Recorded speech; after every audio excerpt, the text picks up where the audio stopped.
series, of course, with this iteration of Animal Crossing, we're trying to appeal to not to users of the franchise, people who have played earlier games in the series, but also hoping to appeal to their friends, some people maybe they would like to introduce to the game, and also, of course, to new users. And to do so, we've added a lot of content that we think will appeal to both groups. Okay, some of the new features that we've included in this version of Animal Crossing, of course, are the Wi-Fi functionality.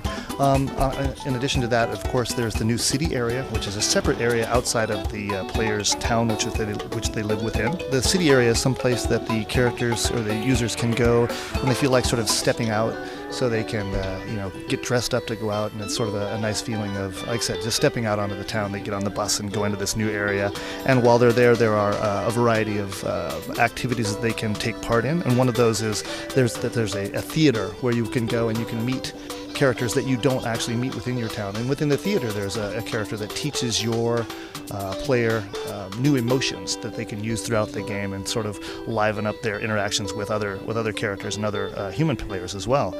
And outside of the city area, we've also included things, some new things to stuff that you do within your town. So not only are there new features that we've put in the game to entertain the users, we've enhanced some of the creative features that were already in place so that the users can find new ways to entertain themselves.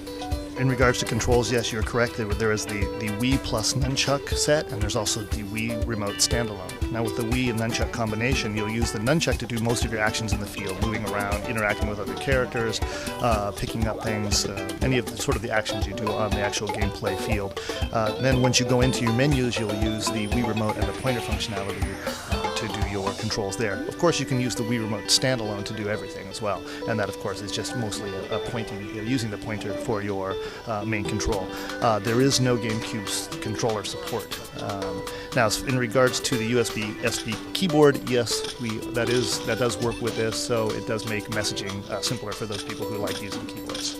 So, addressing the connectivity between the DS and the Wii, if you have Animal Crossing on your DS, what you'll be able to do this time, if we're assuming that a lot of players have spent some time with that game and created a player character that they enjoy, maybe it's the name or the character model itself, well, you can now upload that character into your Wii version and use the same character that you used in the DS game in your Wii game. Another thing that we can do is use the DS as a means to help people who maybe don't have Wi-Fi at home.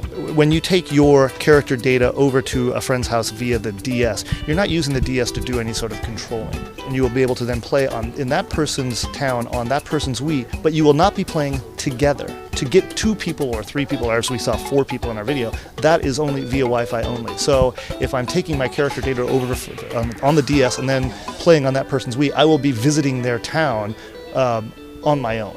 Wii Connect 24, of course, this is something that operates with the Wii, is always on, always connected. That's the way that and so that the hardware then will automatically send and receive data. That's how that service works. And so the way that we've implemented that within Animal Crossing City Folk is the city area of the game.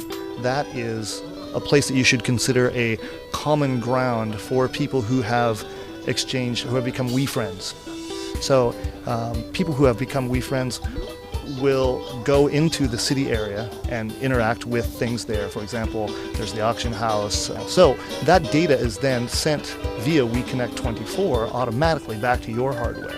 So then when you go into the city, you can see things that I have done within the city. So that's how Wii Connect 24 works with Animal Crossing City Folk.